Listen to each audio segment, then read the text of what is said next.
एक समय की बात है, सुल्तानपुर गांव में बसंत नाम का एक गरीब किसान रहता था। वो और उसकी पत्नी करुणा दोनों भगवान शिव के सच्चे भक्त थे। गरीबी और परेशानियों के बावजूद उन्होंने कभी भी शिवजी की भक्ति छोड़नी नहीं चाही। एक दिन बसंत अपने खेत में फसल बो रहा था। तभी गांव के अमीर सेठ करोड़ीमल साइकिल को धक्का देते हुए वहां पहुंचे और अपने पैसे वापस मांगने लगे।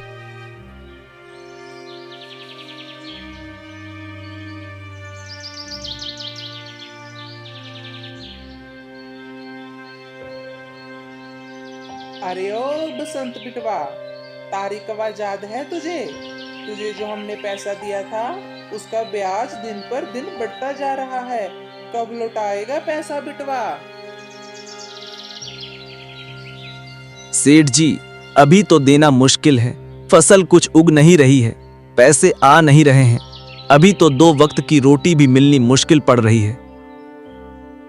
अरे तो उसमें क्या कर सकता हूँ भैया, हमको तो हमारे पैसे समय पर चाहिए, वरना तेरी गिरवी जमीन बेचकर भुगतान कर लूंगा। फिर बाद में मत कहना सेठ जी ने ऐसा किया है। नहीं सेठ जी, जमीन मेरे लिए बहुत जरूरी है। इसी जमीन से मेरी कमाई है। मुझे थोड़ा समय दे दीजिए। अगली फसल जो कटेगी मैं उसे बेचकर आपके पैसे चुका दूंगा। बसंत, तेरे तो बहाने ही नहीं खत्म होते। अभी तो मैं जा रहा हूँ, मगर मेरे पैसे मुझे जल्दी ही चाहिए।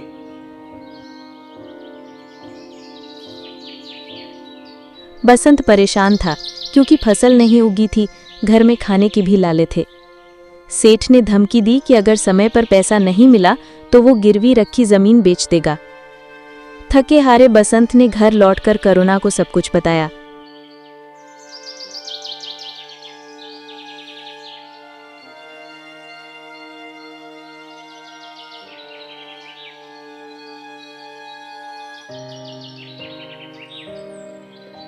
क्या हुआ जी? बहुत परेशान लग रहे हो, कोई बात हुई है क्या? अब क्या बताऊं करुणा, आज सेठ करुणमल मुझे मिला था। कह रहा था जल्दी से पैसे दे दो वरना गिरवी रखी जमीन ले लूंगा। अब समझ नहीं आ रहा है इतने कम समय में इतने पैसे कैसे चुकाऊं। खेती भी नहीं होती है, कितना ही अनाज उगा लूंगा।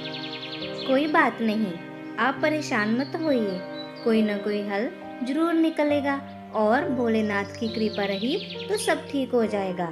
मैं भी यही मना रहा हूं कि सब ठीक हो जाए। मैंने फसल तो बो दी है, बस उम्मीद है कि समय पर बारिश हो जाए तो सब भला हो जाए। आप इतनी चिंता मत करो, मैंने कहा ना, भोलेनाथ सब सही कर देंगे। आप बिल्कुल भी फिक्र मत करो।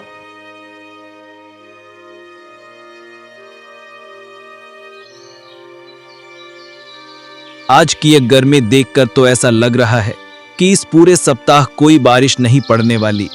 ये तो बहुत मुश्किल हो जाएगा मेरे लिए। अगर बारिश नहीं हुई तो मेरी फसल खराब हो जाएगी। हे भोलेनाथ, मेरी मदद करो। बसंत की चिंता बढ़ती जा रही थी। उसने फसल तो बो दी थी, लेकिन अब सारा दारोमदार बारिश पर था। हर दिन वो आसमान की ओर देखता, बारिश की उम्मीद करता, लेकिन मौसम गर्म और सूखा बना रहा। एक दिन किसी ने उसे खबर दी कि इस साल सूखा पड़ने वाला है। ये सुनकर बसंत का मन टूटने लगा। अरे बसंत, क्या आसमान की ओर टुकर टुकर देख रहे हो? ओ, बस यही के बारिश कब आएगी। अखबार भी पढ़ लिया करो, इस साल सूखा पड़ेगा, बारिश नहीं होगी। वैसे ये तो बताओ, खेत में क्या बोया है? अच्छा, दिख गया, धान बोया है तुमने। फिर तो बड़ी दिक्कत हो गई बसंत, बारिश तो होगी नहीं। बारिश के बिना कैसे ही दान होगा तुम्हारा। आखिरकार वो अपने दुखों से हारकर शिव मंदिर पहुंचा।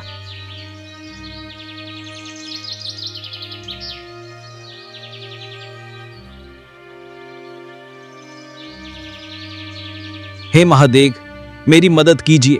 आखिर मेरी पूजा में ऐसी क्या कसर रह गई थी जो मुझे इतने बुरे दिन देखने पड़ रहे हैं। महादेव, मेरा घर जमीन सब दांव पर लगा हुआ है। यदि मेरी फसल ना होगी तो मैं कैसे अपना कर्ज चुका पाऊंगा।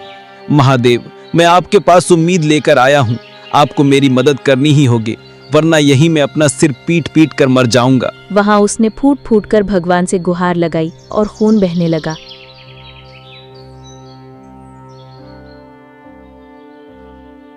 तभी एक रहस्यमयी हाथ उसके सिर पर पड़ा और घाव चमत्कारी रूप से ठीक हो गया।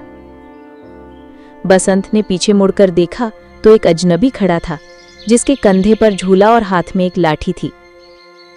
तुम कौन हो भाई? तुमने मुझे रोका क्यों? और तुम्हारे छूने से ये मेरी चोट कैसे ठीक हो गई? अरे इतने सारे सवाल एक बार में, ये सब तो मुझे नहीं मालूम, लेकिन मैं अपने बारे में बस इतना बता सकता हूँ कि मेरा नाम भोला है। मैं काम की तलाश में भटक रहा हूँ। आप मुझे कोई काम दे सकते हैं क्या? आप मुझे कोई काम देते तो बहुत अच्छा होता, मुझे सब आता है। अरे भैया, यहाँ मेरे पास खुद कुछ खाने को नहीं है, मैं आपको कैसे काम दे दूं? अरे घबराइए मत, मैं आपसे पैसे नहीं मांगूंगा, मुझे बस एक वक्त का खाना दे दीजिएगा। ये तो सही है, ये बस एक समय का खाना ही मांग रहा है। इसको काम पर रख लेता हूँ, इसी से सारा काम कराऊंगा। ठीक है, चलो फिर मैं तुमको काम दे देता हूँ।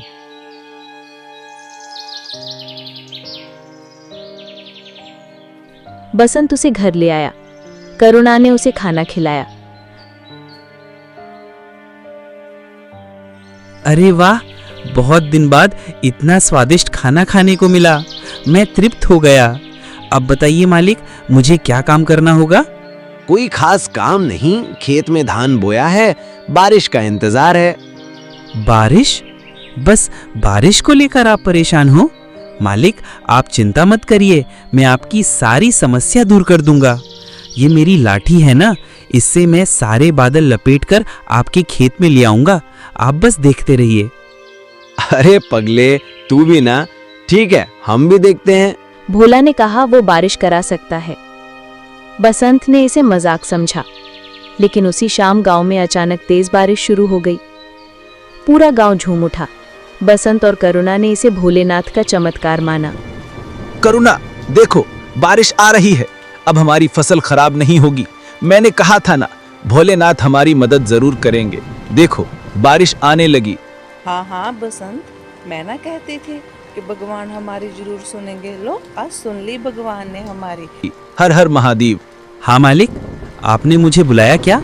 अरे मैंने तो तुझे थोड़ी बुलाया, मैंने तो भोलेनाथ का नाम लिया। अरे मालिक, वो सब छोड़िए, आप बाहर देख रहे हो ना, बारिश हो रही है। और मैंने आपसे क्या कहा था? मैं बारिश करा दूंगा, लेकिन आप लोग मेरी बात ही नहीं मानते हैं। अब देखना, मैं आ गया हूँ, अब समय समय पर बारिश होगी। बसंत, मुझे ऐसे क्यों लगता है जैसे ये बोला कोई आम इंसान नहीं है। तुमने इसकी बातें तो सुनी? भोला अब बसंत के साथ रहने लगा। समय समय पर बारिश होती रही और खेत हरे भरे हो गए। कुछ ही हफ्तों में फसल कटाई का समय आ गया। भोला ने फसल काटकर घर लाया, लेकिन नीचे का पौधा नहीं काटा। उसने कहा उन पौधों पर फिर से धान उगेंगे। भोला, ये तो सिर्फ धान है, नीचे का पौधा कहाँ है? उन्हें काटना भूल गया क्या? अरे अरे मालिक, वो मैंने जानबूझकर नहीं काटा, क्योंकि कल उन पर दोबारा धान उगेंगे। अरे पागल है क्या? कोई आम का पेड़ है जो एक बार उगने के बाद बार बार फसल देगा?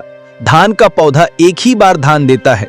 अच्छा, तो कल आप लोग मेरे साथ चलना और अपनी आंखों से देख लेना।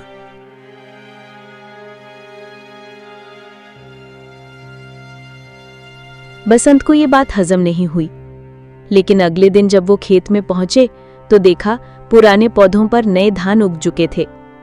ये देखकर बसंत और करुणा दंग रह गए। बसंत ने तुरंत भोला के चरणों में गिरकर कहा, आप कोई साधारण इंसान नहीं हो। प्रभु, अपने असली स्वरूप में आइए, मुझे आपके दर्शन करने हैं।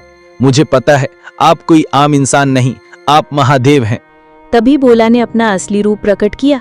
वो स्वयं महादेव थे।